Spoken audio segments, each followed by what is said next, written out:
Il y a quelque temps, j'ai découvert des films de ma famille tournés dans les années 40. Là, c'est en Bretagne, et les deux femmes qu'on voit, ce sont mes deux arrière-grand-tantes. C'est une scène de vacances qui pourrait paraître assez banale, sauf qu'elle a été tournée l'été 1946. 1 an après qu'Antoinette et Julienne soient revenues de déportation. En 1990, pour la première fois, les deux sœurs racontent leur histoire. C'est Dominique, leur petite nièce, qui vient les enregistrer.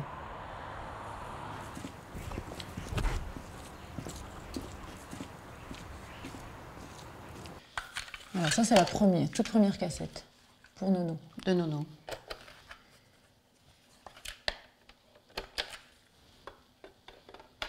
Je les ai jamais réécoutées, hein. 35 ans.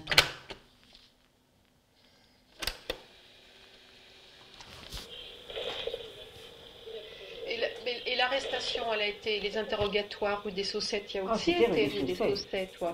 On a dit que j'avais voulu jouer à ma Jeanne d'Arc. Et pourquoi il t'appelait Jeanne d'Arc? J'avais voulu jouer ce pauvre, j'avais voulu faire des ailes contre les Allemands, quoi. C'est ça. Et j'ai pris une gifle. Mais alors, une gifle, par exemple, j'étais assise là. Hein. Oui. Il m'a tellement lancé une gifle, cette espèce de salaud, que j'ai été valdingué au bout de la pièce.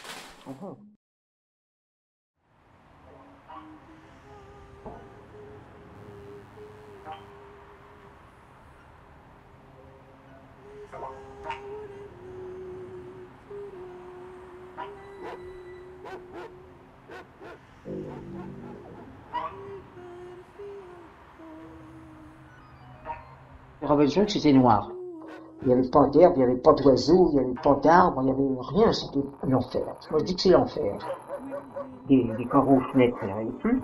La plupart du temps, c'était cassé. Il n'y avait plus rien, il n'y avait plus rien.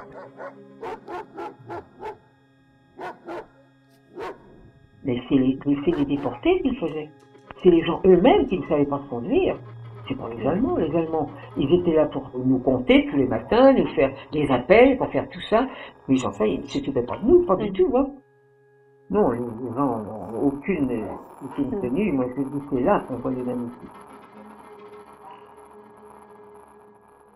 Ça fait 45 ans que cette histoire est passée. C'est la première fois de sa vie qu'elle parle, qu'elle ouvre la bouche. Et moi, j'ai pas relevé en disant « Nono, tu vas… » Je l'ai laissé dire, j'ai laissé cette parole qui, effectivement, peut être interpellante. Et voilà, et elle sort pour la première fois, et toutes ces images lui reviennent.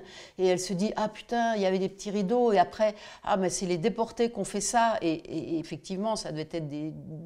Voilà, et elle dit bah, « Non, c'est pas les Allemands qui nous ont fait un camp moche. » Oui, mais voilà, mais d'accord. Sauf qu'on est quand même en droit aujourd'hui de dire… en l'occurrence, si. Un autre passage, Nono qui dit « Les Allemands, c'est une race supérieure. Les Allemands, ils sont intelligents, ils sont courageux, ils ont reconstruit après la guerre. » C'est comme ça qu'elle parle. C'est comme ça qu'elle parle. Voilà. Sauf que le truc, c'est que c'est comme ça qu'elle parle. Oui. C'est comme ça qu'en ce moment, il y a des gens qui ont des drapeaux néo-nazis dans leur jardin. Parce qu'il y a une race allemande qui est supérieure et qu'il y a 30% en Thuringe. Mais tu vas pas me faire partir en croisade dans les années 2000 parce que là. Eh bien, moi, j'ai envie de partir en croisade. Ah, d'accord. Okay. Mais tu vas m'aider. Je veux bien, mais. Bon, je te suis à ce moment-là.